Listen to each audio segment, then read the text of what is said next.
it's Mary. Welcome back to my channel where we talk about all things related to the storytelling industry. If you don't already know me, I write nonfiction under my real name, Mary Ellen Quigley, and romance under my pen name, M.E. Laverne.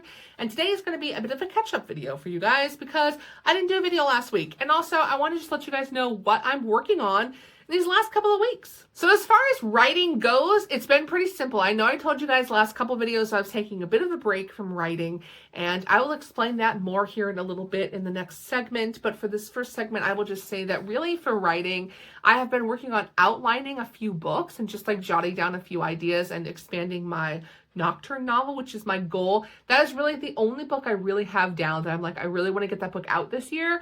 But working through Nocturne, working through expanding the plot lines, and then also working on my audiobook, which I have to tell you, the audiobook has been really fun so far. It is definitely tedious. Anybody who tells you it's a quick process, that's a lie. I do podcasts with my sister. I'm pretty quick at editing audio, but it has been so difficult for me to record an audiobook. I realized that I'm just not an audiobook narrator. I'm trying my best. It'll be interesting to see what people think of it when I get done. It's really hard because I'm having trouble with like the intonation, like the male versus the female, and like how to be excited without being too excited, or how to do it. But I've made it through the first 3 chapters, which is quite the accomplishment, but it's definitely taking a while. And I'm going to be, when it gets closer to time, I may pick at some of you guys because I think I want to have a couple of people would it be beta readers for audiobooks? I want a couple of people to listen to the finished product before I release it to the public, so they can be like, Mary, this sucks, and then I can just scrap it if it's really bad. But it's really fun. It's not hard to me. The audio editing is not hard to me, but it's time consuming and I don't know how good it is. So that's what I'm struggling with. But it's been fun. That's really all I'm working on. But again, I still have the main goal of getting out Nocturne before the end of the year. So you may notice that I'm sitting in a new spot. I just switched spots, but this is because I'm sitting in my library area of my house. I finally made my little library area, and I went back and forth on this for a while because at first I wanted like a whole separate room, then I wanted a section of a room, and I know that I did a whole video not too long ago with you guys talking about I wanted to put it in my rec room. And the rec room at the time seemed like the most logical space because it's really just an unused portion of my house. I realized that I don't think it makes a good library for a couple of reasons. Number one, it's loud down there. It's not like quiet where you can just really concentrate on your book. So you have like the furnace, the water heater, all the stuff. The furnace, the water heater, the water softener. It's the entrance to the crawl space, and my crawl space entrance is a little bit weird and janky, and because of that, it's drafty. Not only that, but that's the main place that people go in and out of my house. I could sweep down there probably every day. It's always a little bit dirty just because it is the main way in and out of the house. And I thought, that doesn't really make a good library. And then I also got to thinking about the Thanksgiving experience where like it was a struggle to get everybody together for Thanksgiving because the kids have all grown up. It's just not going to be easy to get people together. So why am I saving this big dining room for family get-togethers that are going to be less common because people grow up and they move out and do their own things? So I was like, you know what? I'm going to do it in the other part of my dining room. So this big dining room I have, it's again an unused space. I sit at the table to eat, but I don't really sit in the dining room ever. It's a beautiful room.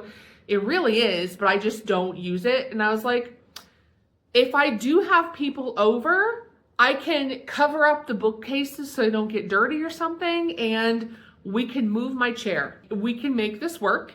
Why not utilize the space? Because 2 days out of the year, it might be used for an event. I don't host enough to not do it. So I will show you guys what I did with my library space. All right, so hopefully I won't shake you guys around too much, but this is my dining room. This is the dining room half. As you can tell, things are kind of disarrayed. I got lots of stacked on the table and the buffet and everything because I just recently did this. This project was completed last weekend, but this is the dining room side. I didn't change it. I'd like to get maybe a hutch or something for my antique dishes for the corner, but this is the regular dining room side. But I have this whole other side of the dining room. This is what I turned into my library area. There are my bookshelves. There's my little chair and a table, my shoes to take the dog potty with. I would like to get a better setup. I don't even know if I want, the chair is comfortable. So for me, it might just be maybe switching out the footstool and getting like a better footstool or like an ottoman or something. And then maybe like a second chair to go with it. So I don't know, I'm going back and forth because I maybe have 2 chairs there. That way if somebody comes over to visit, we can sit in the library and chat. But yeah, this is my current library setup because, I mean, look how much space this is. I mean, again, it's such a big room. I'll show it you guys from an angle. Hold up. This is the entire room. I mean, you got my ring light in the corner there, but I mean, it's such a big space that, again, it seemed like a waste of space for, you know, the couple days a year that I might have people over. So I decided that I only want my library to be books I love. And if they were books I don't love, I did not keep them. So this really full bookshelf on the end, this is actually sentimental books. The bottom shelf is cookbooks I inherited from my mother. The middle shelf is a combination of keepsake boxes, cookbooks from my mother, yearbooks. I have my mom's yearbooks, my dad's yearbooks, my yearbooks, and then I have a small stack of books my mother made when she worked at Rand McNally. When my mother worked for Rand McNally, it was a book like printing company, and in order to test the machine, you had to make a small batch of books to make sure everything was lined up correctly. And when she worked for the company, you would do a small batch of like 5 to 10 books, and you had the choice of taking home a book. So my mother collected a few and I kept those. So those are all books that my mom made in the 70s. And then the top shelf is photo albums. The middle bookshelf is a combination of a couple photo albums that didn't fit on the other shelf. It's my Bibles, Bible study books, Christian fiction in the middle shelf. And then the top shelf is just random fiction. And then the bookshelf on the left is what I call my favorites. I've got my Cora Riley. I've got my favorite J.R. Ward books. I've got some Christine Feehan. I've got some Danica Dark.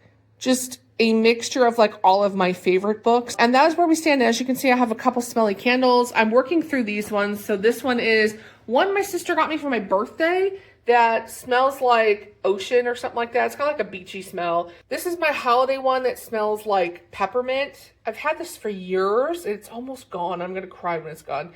So I've been spending time in here over the last few days, sitting in my chair and just reading my books. It's been really nice, actually. That was my project last weekend, was obviously setting up the library. And I know you're probably thinking, why was the library such a priority? When you have so many things you're working on, so many projects you're talking about wanting to do and you never have enough time, like why would the library be a priority? Well, I had this realization when I was going through all of my videos talking about like my recapping of the year and how I felt about writing and imposter syndrome and all the things I'm going through. I had this realization that I had started falling out of love with reading. And I can't speak for everybody, but I would say probably the majority of us who like to write, who have decided to become writers in life. The reason we want to write books is because we fell in love with reading books. At least that's where it started for me. I love books. I fell in love with books at a young age, and I remember sitting down and reading some of my favorite books at the time and just being like, that is an amazing story. This story made me feel things. I cried for these characters. I remember sitting there and being like, I want to write a book like that. One day, I want to write a book where somebody is reading my book and they feel the way that I'm feeling right now about this one that I just read. And that was what made me pick up back then a pen and paper and start writing. And nowadays, it would be obviously my laptop. That's what got me into writing. But then over the years, I have fallen out of love with writing, with reading, I should say, not because I don't actually love reading, but life, right? You get busy, you're working. I was taking care of dad. I had my booktube channel and I was so excited about the booktube channel. And then I fell into what I like to call the booktube trap, where you start reading for views and you start reading what's popular because you know if you're reading what's popular, you're going to get views, all of that kind of stuff. I had this realization that it became a chore, right? It was no longer fun. It became a chore. And then I stopped doing booktube, took a break from YouTube, and came back as an AuthorTube channel. But then life was busy. You guys know, you watched me last year. Crazy work situation, depression, dad passing away, dealing with the grieving process, just going through the bankruptcy. There were so many things going on in my life that I didn't have time to read, nor did I make it a priority. And I realized I fell out of love with reading. So for the first half of 2025, I am making falling back in love with reading a priority. A couple of things I have done is obviously when I went through my bookshelves, I got rid of anything that I know I don't want to read. But I also went through all of my TBR lists. I went through my Kindle because I had this bad habit of stuff your Kindle day, let's stuff it with every free book available, knowing that half of these books I'm not going to read because I'm just not interested. So I went back in, it took a long time, and I went with the book description and I was like, looking at reviews, looking at book descriptions and going like, am I really going to read this book? And if the answer was probably not, I deleted it off my Kindle. So I took over 400 TBR books and dwindled down my list to 164. That was a lot of deleting books off of my Kindle. I also went through my giant TBR cart that I have in the other room, and I decided that I was going to be brutally honest as well. If there was a book on here that like I know I'm not going to read, because I have a lot of church friends passing down their Christian fiction. So I got rid of anything that was like, I know I'm not going to read it. I put it in a bag, took it to the library because I donate books to the library for the Friends of the Library sale so they can make money for their programming. And I dwindled down my TBR cart and I made a goal this year that it's not a no buy year because there's definitely some books being released this year that I will 100% buy. But if it's not one of my favorite go-to artists that I want to buy the new book for, I am reading what's on my TBR lists. So I am making myself read physical books and I am making myself read my TBR list on my Kindle. So that is what I've been doing. And so far it is February 18th and I have read 14 books this year. That is way more than I read the same time last year. I haven't read that many books this quickly in a while because I'm loving it. Like I actually sat down last night, no music, no TV, nothing. Me and my dog were snuggling on the couch and I read like the first half of this book that I'm reading. And I haven't done that in so long and it felt really good to just read. So I would say if you're in a writing slump, go back and figure out your why. And for the first time in a really long time, I figured out my why. And the why is that feeling that I get when I read the Christine Feehan book when the man and the woman are falling in love with each other for the first time, that's my why. Because I want someone else to feel that when they read my book. And now it's my job to figure out how do I do that.